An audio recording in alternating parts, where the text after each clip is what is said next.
Ele então a retira e, após umedecê-la com um pouco de saliva, volta a entrar.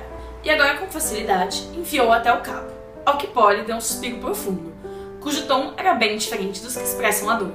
Ele investe, ela ofega, a princípio suavemente e numa cadência regular, mas agora o enlevo começava a se tornar violento demais para poderem observar qualquer ordem ou medida. Seus movimentos eram extremamente rápidos, os beijos muito ardentes e fervorosos, para que a natureza pudesse suportar tamanha fúria durante muito tempo. Ambos me pareciam fora de si. Seus olhos lançavam faíscas de fogo. Oh, não aguento, é demais, eu morro, estou indo, eram as expressões de êxtase de Polly. Eu sou a Lívia. Eu sou a Isadora. E esse é o Clube do Livro Erótico, onde a gente vai falar de livros pra se ler com uma mão só. Hoje a gente vai falar de Fanny Hill. É o primeiro romance erótico escrito na Inglaterra e foi escrito pelo John Cleland, que nasceu em 1709, morreu em 1789. Como todo autor de literatura erótica do século XVIII, ele foi preso. Daí na prisão ele escreveu Fanny Hill. Dessa que ele foi solto, ele foi preso de novo por causa do Fanny Hill. Junto com os editores dele. Daí ele foi solto. E quando ele foi solto, ele renegou o livro, falou, não quero, esse livro não é meu, ele não vai ser publicado, blá blá blá. E daí o livro ficou 100 anos fora de circulação, só em edições piratas. Mas antes de morrer, ele liberou uma outra versão censurada, que mesmo assim foi banida. E enfim, o livro existe em essas duas versões, uma primeira versão pior, uma segunda versão um pouco melhor. E ele passou o resto... melhor. Ele passou o resto da vida dele trabalhando como escritor de encomenda, nunca mais fez nada de muito notável. Mas o Fanny Hill é considerado um clássico, não só da literatura erótica, mas um clássico da literatura e tal. O livro conta a história da Frances Hill, conhecida como Fanny, que é uma camponesa, que os pais morrem quando ela tem, 15 anos, e ela vai pra Londres e acaba indo morar num bordel e virando prostituta. A vida dela é cheia de reviravoltas, e o livro vai contando todas as aventuras dela, os caras de quem ela vira amante, todas as cafetinas que ela tem, o dinheiro que ela vai ganhando, vai perdendo, etc. Esse livro, isso está nas notas dessa edição, é uma sátira de histórias moralistas que existiam naquela época. Pamela, por exemplo, é a mais famosa delas, que sempre tinha a história de uma moça que é desonrada por algum motivo, ou ela é estuprada, ou ela realmente é seduzida. E daí, depois disso, ela percebe os erros que ela fez, sai da vida de devassidão que ela vivia e, enfim, ou casa, ou vai pro convento, alguma coisa assim acontece. Ela é salva por Deus ou por um homem, viu? Fanny é uma sátira, essas histórias. Então a Fanny, ela vai contando, dizendo, não, eu sei que foi a minha tragédia, que foi a minha perdição, e nossa, a minha vida horrorosa, mas ela não tá achando a vida dela nada horrorosa. Ele é escrito numa linguagem propositalmente muito complicada, porque ele é uma sátira. Então ele é uma sátira esses livros que escreviam, difícil, empolado, não sei o que, de um jeito ridículo. Então, ele tem umas construções que você fica olhando e fala, gente, isso não faz o menor sentido, mas é porque é irônico. E o único problema é que a gente não sabia disso quando a gente decidiu ler. E aí eu falei, Isa, deixa que eu leia o original em inglês, de 1748. E eu comecei a ler e eu não entendia nada. Então tem trechos do livro que passaram absolutamente em branco pra mim. Eu não sei o que aconteceu e que a Isa teve que me traduzir depois. E é muito bizarro, as coisas não fazem sentido nenhum nesse livro, gente. Nenhum. Você começa a ler e você fala, não é real. Não, ele não construiu as coisas desse jeito. Ele não tá falando que uma menina desmaiou no lago e quando ela acordou na casa tinha um cara trepando com ela. Isso não pode ter acontecido, mas isso acontece.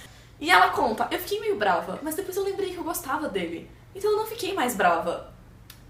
E tá tudo bem. Não tá tudo bem, cara. Não tá tudo bem.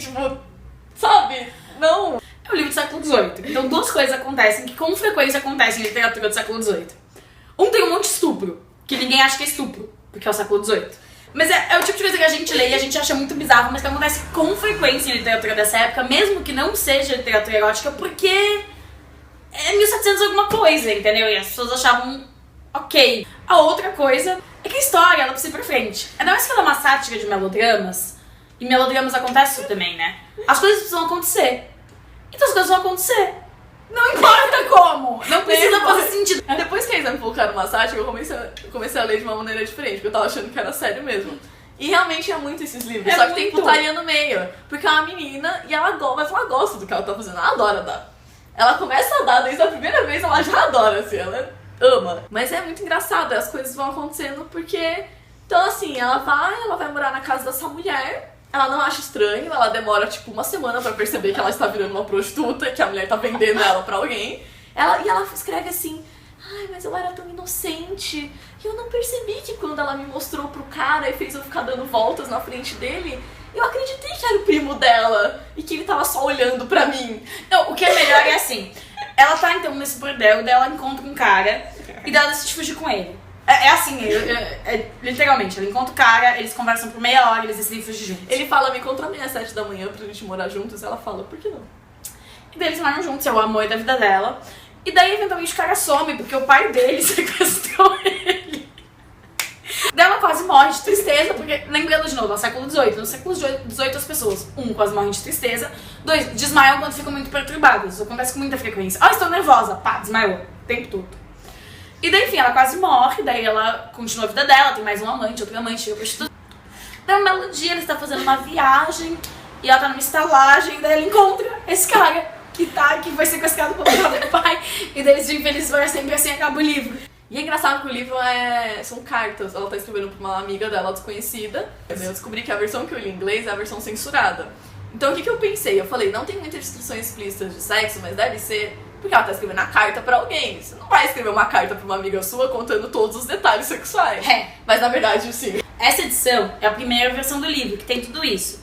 Tem, por exemplo, uma cena nessa versão em que ela tá também, de novo, numa estalagem, fazendo não sei o que, e ela vê 2 homens transarem. E essa cena foi tirada das versões posteriores. São umas cenas que tem que não acrescentam nada na história. Mas é muito engraçado. Só serve pra eles fazerem julgamento moral de homossexualidade. Também, isso. Mas tem vários momentos que eu acho que tipo, eles precisam enfiar uma transa. Já faz muito tempo que ninguém transa, então a gente vai enfiar uma cena de sexo. Inclusive, tem uma fala da Fanny Hill e todo um momento nesse livro em que elas chamam a homossexualidade masculina de errada, de anormal, de doença, etc. Aí tem uma nota que fala que no século XVIII a homossexualidade feminina era tolerada, tanto que as primeiras experiências da Fanny Hill vão ser lésbicas, só que todos os livros que a gente leu clássicos tem alguma coisa de rola lesbianismo. Mas a homossexualidade masculina era absurda, tanto que a gente só vai ver homossexualidade masculina no SAD. É, fato. Que é o SAD, né? Que é o SAD. A edição brasileira, pelo menos essa aqui é de 2002, ele é da Estação Liberdade, e é uma edição muito boa, que ó, tem ilustrações. Tem essas notas que ajudam bastante. E tem várias notas que fazem o livro fazer sentido, porque sem elas, se você não entende que é uma sátira, o livro perde muito. E ele vai explicar, tipo, todas as ligações com o mecanicismo que ele faz, porque ele vive chamando Pinto de máquina, e porque ele faz isso.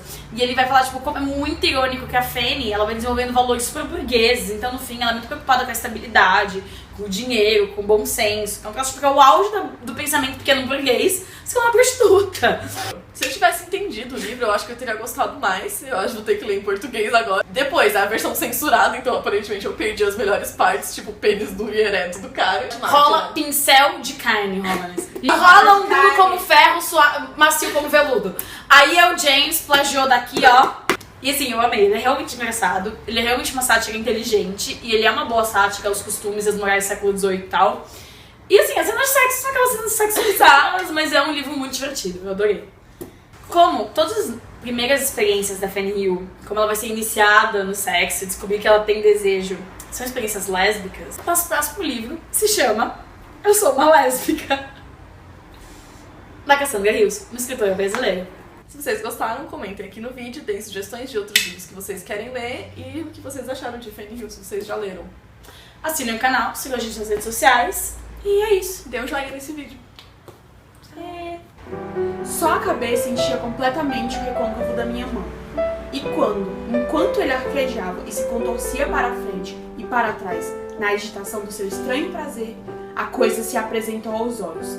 Tinha um pouco o ar de um filé roliço da mais branca vitela, como seu dono, atarracado e curto em proporção à sua largura. Mas quando sentiu a minha mão ali, suplicou-me para que eu não parasse de bater com energia, ou ele não conseguiria nunca chegar ao último estágio do prazer.